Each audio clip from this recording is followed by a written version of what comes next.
Hey guys, welcome back to Wrestle News 365. Hope everyone is doing very, very well, having a good Friday. As always, there is a ton of news stories to get into today, so let's get straight into today's stories. And let's start off with the surprising release last night of SmackDown superstar Steve Cutler. Now, this was certainly very, very surprising. I don't think many people saw it coming. Now, sometimes when it comes to WWE releases, you can see the writing on the wall, but this one just kind of came out of nowhere. It's not as if Steve Cutler had been doing much of anything on TV lately. Of course, he did return back in December, but it just caught everyone off guard, and there's certainly a lot of background information about this. So WWE announced yesterday that they have released Steve Cutler. Now, Cutler was called up to the main roster on SmackDown, of course, as a member of the Forgotten Sons faction in April of 2020. This was alongside Wesley Blake and Jackson Ryker, but infamously, of course, the group was removed from television last June after a controversial tweet from Ryker praising former President Donald Trump shortly after the killing of George Floyd. Now, Cutler and Blake briefly returned to television last December as part of King Corbin's Knights of the Lone Wolf faction, but they haven't been used lately on TV this year. A statement by WWE was released yesterday saying, quote, WWE has come to terms with the release of Steve Cutler. We wish him all the best in his future endeavours. Now, as I mentioned, whilst this was very surprising, there's way more information that's come out about this release by Steve Cutler. Of Steve Cutler by WWE, rather. Now, according to Fightful Select, which is Fightful's Patreon service, be sure to check it out, there was some heat on Cutler after he was sidelined from WWE television after contracting COVID-19 in January. Now, it was noted that the heat was specifically from Vince McMahon, and the belief is by some people backstage that this was the main reason for his release. Now, Cutler was actually in attendance at the WWE Performance Center as he's been offering to bump for the big man class that's been taking place there. It was noted that Cutler was a welcome, familiar face at the facility and he was well liked. Now, also according to the report by Fightful, WWE has indicated that the, quote, door was open for Cutler to return down the line. Now, that last bit there, it baffles my mind a little bit that the door is open but we're letting you go. What? You're letting him go because there's heat about contracting COVID, but the door is open for him to return sometime down the line. Well, why are you getting rid of me if you are going to welcome me back at some period of time? That's just, again, very strange there. I'll give you my opinion on the whole heat situation there. But Steve Cutler has since commented on his release from WWE. He took to Twitter last night to comment about this WWE release. He wrote how the release was shocking, but he's excited about the future and all the possibilities in front of him. He tweeted, quote, unfortunately, today I was released. It was shocking to say the least, but I am excited about the future and all the possibilities in front of me. Thanks for your continued support. 90 days, the countdown begins. Now, Steve Cutler's partner, Deonna Purrazzo, has also revealed some details about this. Now, of course, Deonna Purrazzo is the current Impact Knockouts champion. She revealed yesterday that she and her boyfriend, Steve Cutler, both tested positive for COVID-19 earlier this month. As mentioned, Cutler was fired by WWE after his positive test reportedly caused heat with Vince McMahon. Cutler, who returned to SmackDown in December as one of Baron Corbin's henchmen, was sidelined after contracting the virus in January. Purrazzo tweeted, quote, Steve Cutler and I had tested positive for COVID at the beginning of January. We had no symptoms but took all precautions necessary. Thanks for the well wishes, but we are healthy and in good spirits. When one door closes, another opens. So this whole Steve Cutler situation, when it comes to the release, as I mentioned, when it comes to anyone, frankly, being released by WWE, it can kind of come out of nowhere. It can kind of come out of nowhere, and sometimes even when talent isn't doing anything, once they are released, you go, oh, that was surprising, because when it comes to the Forgotten Son, I mean, there's so much to look into there. A lot of people, rightfully so, were saying, wait a minute, Steve Cutler is the one that has heat and it has been released. Wasn't Jackson Ryker the one last year that posted the controversial tweets? Now, I've mentioned at the time, and I've spoken about Jackson Ryker at length here on the channel, that I never felt you could release Jackson Ryker. I don't think you can release anyone or fire someone for their political views. I mean, technically, did he do anything wrong, Jackson Ryker, last year? No. Do I agree with what he said? Absolutely not. I mean, far from it. But can you release him? I don't know if you can.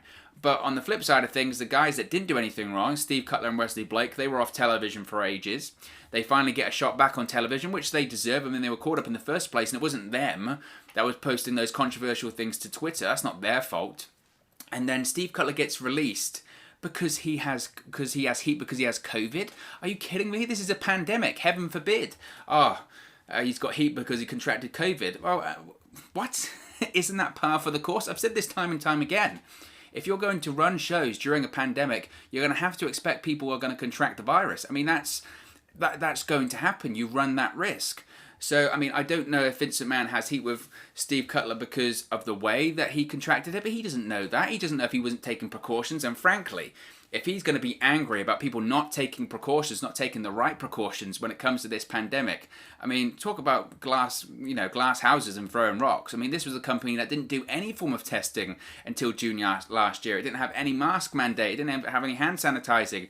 To get into the performance center, you just had to have a temperature check. If you were over it, they let you in anyway. Fill out a questionnaire. How do you feel today? Fine. Come on in. So if Vince McMahon has heat with Steve Cutler, he's really annoying me because he contracted coronavirus. Well, dude, I mean, you were the guy that performance center was actively spreading it last year because of your lack of policies in place. So to me, it just seems bizarre, just really bizarre. That's the case. I don't know. I think that's a reach. And again, the confusing element for me also is, look, we're going to release you. You've got heat because of contracting COVID during a pandemic, but you're welcome back any time.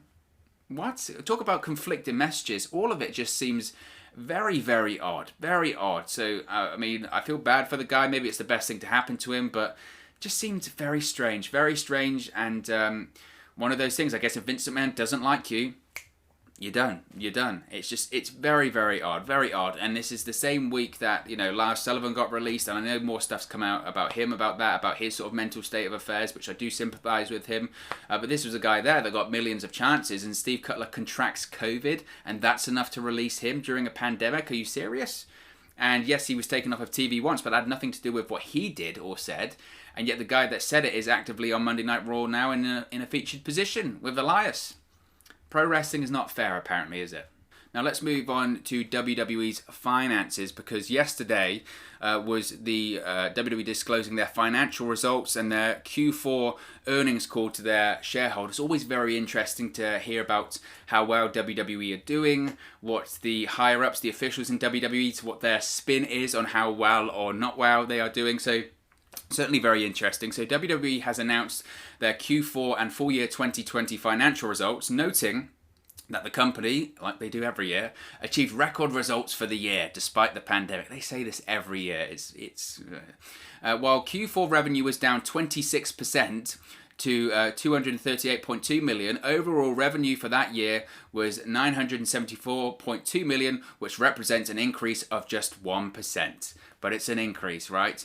WWE Chairman and CEO Vince McMahon touted how the WWE has continued to produce live content in new ways amid the current COVID-19 pandemic. He said, quote, "During the fourth quarter, we continue to produce live content in new ways which successfully, easy for me to say, increased audience interaction and engagement. As we continue to adapt our business to the changing media environment, we completed an important agreement to license WWE Network content to Peacock, which we expect to expand the reach of our brands and enhance our value of our content. It was also noted that WWE officials expect restrictions related to COVID-19 spread, specifically the cancellation, postponement, and reduced capacity of ticketed live events, to continue at least through the first half of this year."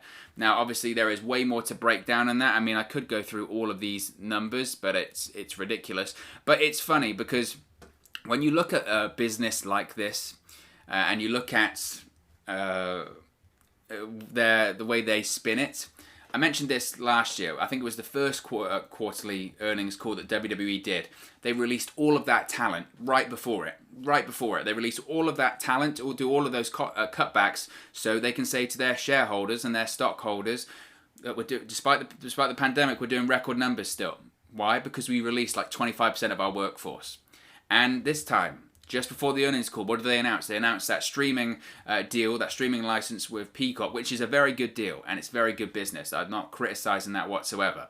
But they announced that right before the earnings call, so they can say that they are improving 1% up that year, so they can say to their shareholders, their stockholders, I don't know what people are worried about. We're still improving despite the pandemic. So you kind of... It's always interesting just to, I guess, hear the delusion sometimes of these earnings calls and just hear the spin, because there is so much spin on these calls. It's insanity. Yeah, it really is insanity. Nevertheless, I think the big thing out of that call yesterday, was the Peacock deal, which, as I mentioned, I think is very, very good business for WWE, and it's a huge deal for them in terms of $1 billion over 5 years. Vince McMahon is absolutely correct in the assessment that it allows them to reach a way wider scope of people. You got like 1.6 million paid subscribers on the network. Compare that to like 22 million subscribers on Peacock. And they're also available in 28 million homes as well. And being under the NBC Universal umbrella is not a bad thing whatsoever. It allows them to open up a load of business opportunities with other NBC Universal properties and networks. So it's a very good deal. And it just shows how important it is to WWE right now, because it allows them to get over that threshold of saying, look, we're still driving more revenue than we did last year. So it's a very, very important deal for a plethora of reasons, to say the least. So it was interesting to see those numbers, especially during this current pandemic. And people all the time on social media, I don't know if it's like a fantasy of people, but they're always saying, well, WWE, oh, they're gonna die soon. The USA Network's not happy with them. They're gonna be cancelled, or WWE, they're gonna be losing money. All this kind of stuff, and it just goes to show that kind of the content that they're producing on camera at this point is almost irrelevant to the success of the WWE business model. At this point, for years and years, it was about what happened on TV, what happened on camera. That drove everything else. If you've got a successful and entertaining TV show, then WWE would be fine, because lots of people want to carry it and lots of people will interact with it. People will buy merchandise. People want to have it on their network, blah, blah, blah. Now it's almost irrelevant. It's irrelevant because WWE as an entity, as a brand, has been around for so many years. I mean, just the Vince McMahon, Jr., or the Vincent K. McMahon, rather, version of the WWE has been around since the 80s. That's already like 40 years, over 40 years of successful content. Go further back when his father was in charge. That was around for like 35 years. So this is a brand at this point that's almost 80 years worth of people knowing their names, people knowing their previous stars, their current stars, their future stars, all that kind of stuff.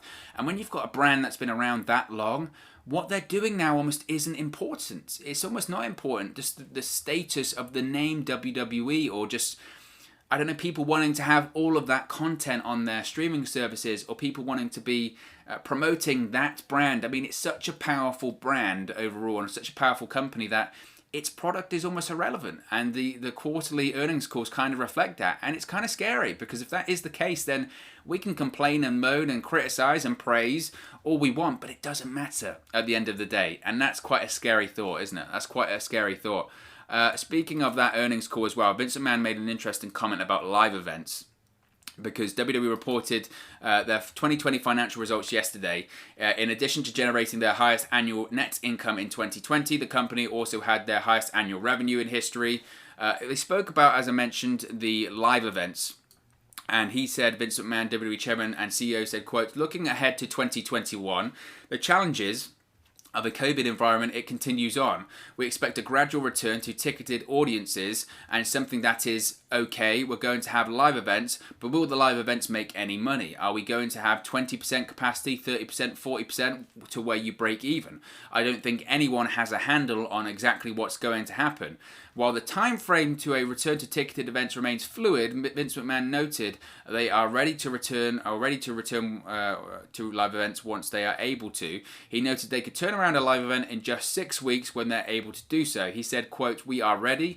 We are the most flexible, adaptable media company in the world. We can turn something around in terms of live events in 6 weeks. It just speaks to our ability to innovate as a media company and continue in this current environment to create long-term value. So that goes to the situation when it comes to live events. For me, and look, I'm not Vince McMahon. I don't have the knowledge of Vince McMahon in these kind of arenas. But for what's happened over the course of the last 12 months, how many times have we heard, live events, we're aiming for about 3 months' time, 6 months' time. How many events have we seen? Okay, did you have tickets to this event? Okay, we're going to postpone it 3 months, because 3 months, you never know what's going to happen. It just feels like this never-ending cycle right now, doesn't it? Of, well, 3 months' time, 6 months' time, that's what we're aiming for. And then 3 months, 6 months go by, and we're exactly the same place that we were before. we're exactly the same place as we were 12 months ago. I mean, not exactly, but we're getting there, So I don't know. I don't know if that's necessarily realistic. I think they're going to see how WrestleMania goes. But it's one thing to do WrestleMania in an open-air stadium where you can have massively socially distant fans. And even that, to me, the numbers that have been thrown out there, whether it's 25,000, 30,000 paid fans there each night, just seems ludicrous to me in a pandemic, at any period of time in the pandemic, in an upswing or a downswing. I just don't know if that's feasible inside arenas. And I know the UFC have done it in sort of a 2,000 fans for their recent UFC events, but Vince McMahon's all about that. He's all about money. And like he mentioned there, it's one thing to do the live events, but why do you do the live events? You do them to make money. And if you can't make money, if you're even just breaking even, is it really worth doing? Is it financially viable to do? The answer would be no, especially in this current environment. If we were in the normal lands of the previous years, if you broke even at a live event, WWE would be very frustrated, but they'd be like, okay, because maybe it's just worth getting into the market. Now, because of things are being a bit financially tighter, I know WWE just did those record revenues. I know they're telling everyone that, but would WWE really? Does it make business sense to do a live event where you're just about to break even? Probably not. So I don't know. I don't think anyone has the answer to that. That's their hope, is that they can do it. They can turn it around in 6 weeks. I believe they can turn it around in 6 weeks once they're able to. The big question is, when are they able to? Because I don't think anyone knows right now. And every single day it feels like that time frame of when that's going to happen gets moved further and further and further back. So I don't know. It's just about establishing what that new normal is. And we're going to find out eventually, but it's going to take a lot of time. Let's switch to the AEW and NXT ratings, because certainly this week was a massive week for AEW and NXT television, to say the least. But surprisingly, well, not surprisingly, but AEW Dynamite Beach Break saw viewership rise, whereas we saw a big drop for NXT viewership, which I mentioned was slightly surprising because I felt that Edge being on NXT would help NXT a lot this week, and it really didn't, because Wednesday's Beach Break edition of Dynamite drew 844,000 live viewers on TNT, topping the 610,000 live viewers garnered by NXT on the USA Network by 38%. This is according to Nielsen via Showbuzz Daily. Now, AEW ranked number 3 in the cable top 150, while NXT ranked 51. AEW ranked 63 in viewership, while NXT ranked number 77 in viewership. Last week's Dynamite drew 734,000 live viewers and ranked 6 in the cable top 150 and 64 in viewership, whereas last week's NXT drew 720,000 viewers and ranked 24 in the cable top 150 and 67 in viewership. Now, in terms of those key demographics, AEW drew a 0.32 rating in the 18 to 49 demo, which is up 10% from last week, while NXT drew a 0.15 in the same demo, which is down 29% this week. So Dynamite topped NXT by 113% in that key demographic. If there was any more evidence about what kind of audiences AEW and NXT have, it's evidenced by right there. NXT has the older audience, AEW has the younger audience. I know for a fact which audience television networks and advertisers like. They like that younger audience. That's why AEW is ranked number 3 in the cable top 150 this week. That is unbelievable. Now, this is the second best AEW audience and 18 to 49 rating of the year, behind the January 20 episode, which drew 854,000 live viewers with a 0.36 rating in the key demo. Dynamite viewership was down 9% from the same week in 2020 and down 13% in the 18 to 49 demo. That's about average in terms of the television decline in general from year to year.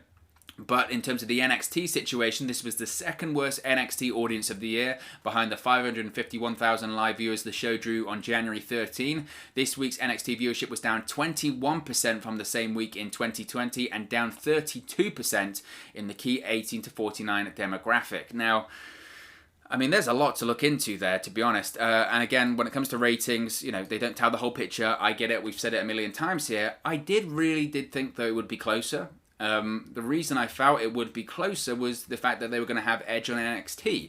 I don't think it's a reflection of Edge's ability to draw or anything like that. I think in reality, it's probably just a situation whereby they might have announced the Edge situation too late. And I know they could have only done so after Monday Night Raw, so they didn't have a lot of time. If they'd have heavily advertised that, it might have been slightly different. I don't know. We're probably splitting hairs there. But Beach Break, AEW is obviously doing something right. And it goes back to my point that I always make when it comes to AEW and NXT, is that NXT being on a Wednesday night just serves one purpose, and that's to take viewers away from AEW. Its ideology and its purpose right now isn't to compete with AEW. It isn't to beat AEW in the ratings or the viewership or anything like that, because I don't think it can. Look at the rosters, line them up, pound for pound, AEW has far bigger star power than NXT. So why is NXT on Wednesday nights? It's to take viewers away from AEW, because when AEW runs unopposed on Wednesday nights, they pretty much do 1 million or over 1 million live viewers most times. And WWE doesn't want that, because 1 million can snowball into 1.1, 1.2, 1.3, 1.4. And once you've got that amount of people watching, then the demos start to go up, because AEW has a younger audience. And then they can start putting out there, look, we're beating Monday Night Raw in the key demographics every week. We might even be competing with SmackDown in the key demographics, and they're on network television. WWE doesn't want that. So NXT's purpose right now is to take viewers away from AEW. If they wanted NXT to thrive, they could do two things. They could put main roster stars on NXT, which is not the situation, and if they really wanted NXT to succeed, they'd put them on Tuesday nights, because when they had those two NXT Super Tuesday shows, they did very well in terms of the viewership and actually in the ratings as well, the key demographics. WWE doesn't want to do that. They don't want to do that. It's evidence alone. Now, I praised WWE before by putting Edge on the show because I felt that it was them competing, but it just kind of shows at this point, has the war already been won? Was there ever really any war in place? I don't think there was.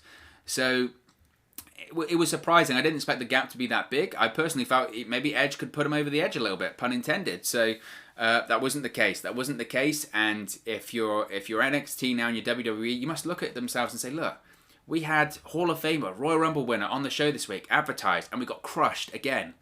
You know, how long can we survive like this, frankly? Because at what point does it get damaging to the NXT brand, to the WWE brand? I think the damage has been done, frankly.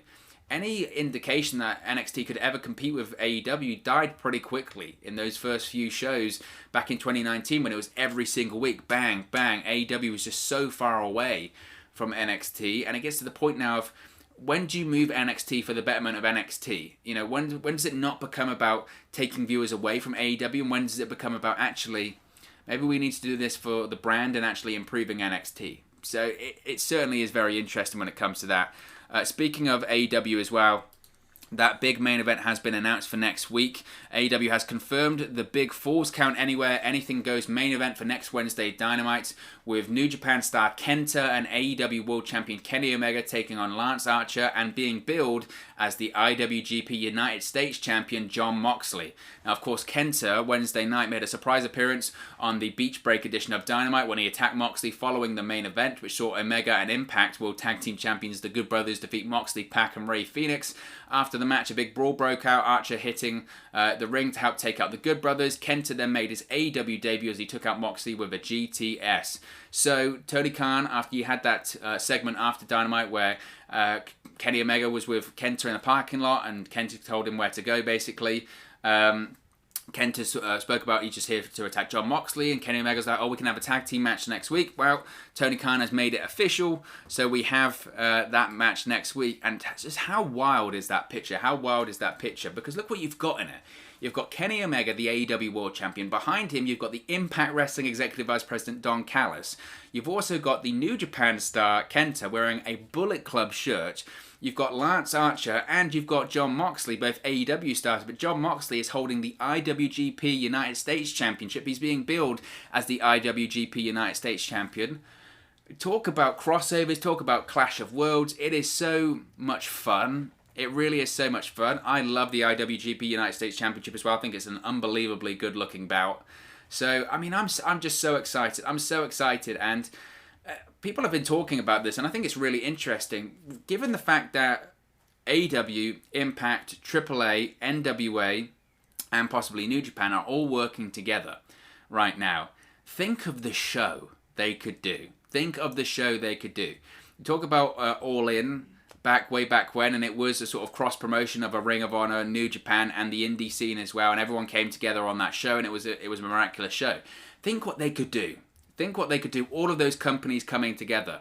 Something really special is happening here, and it's really, really exciting. And I can't wait for it. I cannot wait for that main event next week. That is going to be a lot of fun to watch. Let's go back to NXT briefly as well, because there is some interesting information when it comes to Karrion Kross, his future in NXT, and some news about him going to the main roster. Now, Karrion Kross appears still to be destined for this run on the main roster. Right now. Now, Karrion Kross obviously recently returned from a shoulder injury.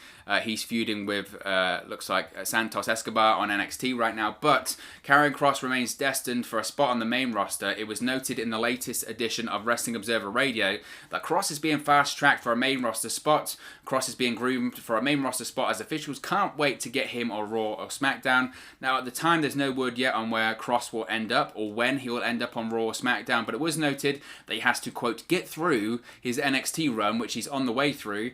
WWE officials have wanted to fast-track Kross since he got hurt as NXT champion, since before he got hurt as NXT champion last year. As I mentioned, Kross is currently feuding with Santos Escobar. He also had a segment with Edge this week on NXT. So they're teasing a possible match between them sometime down the line too. Again, with this one, when it comes to the Wrestling Observer Radio, people are a bit...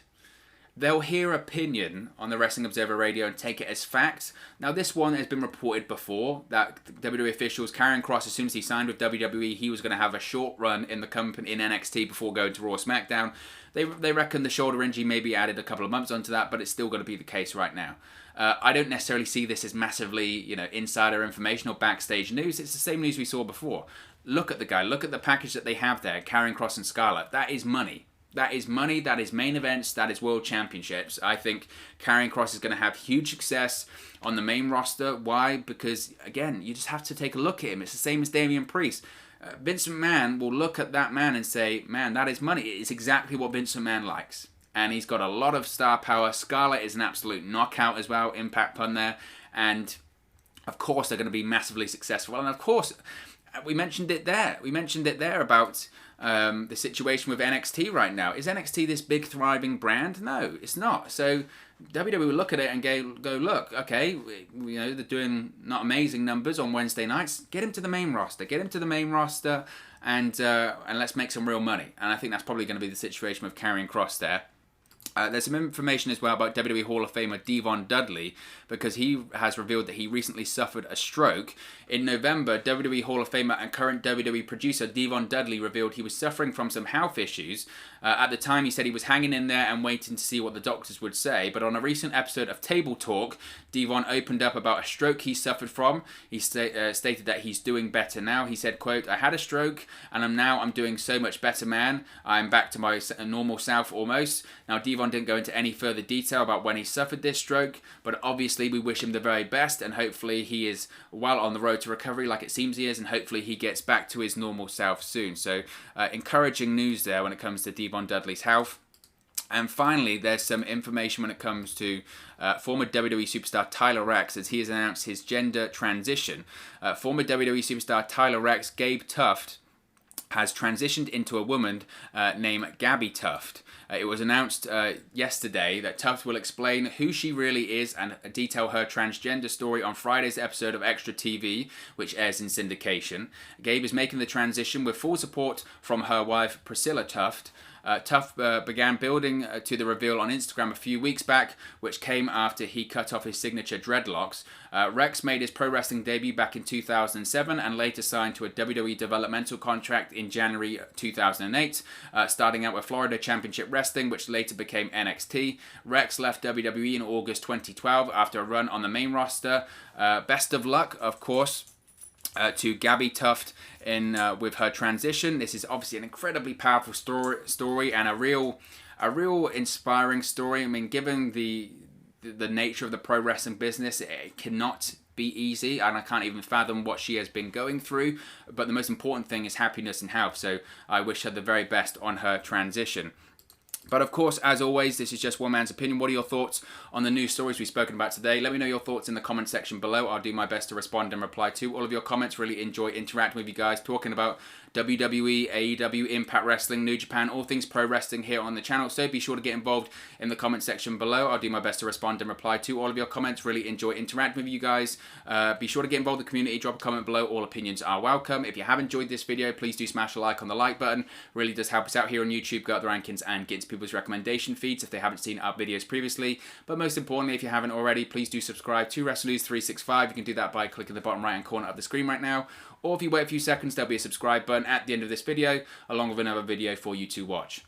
Thank you very much for watching, listening, streaming, or have you come across this video today, and I'll speak to you again very, very soon.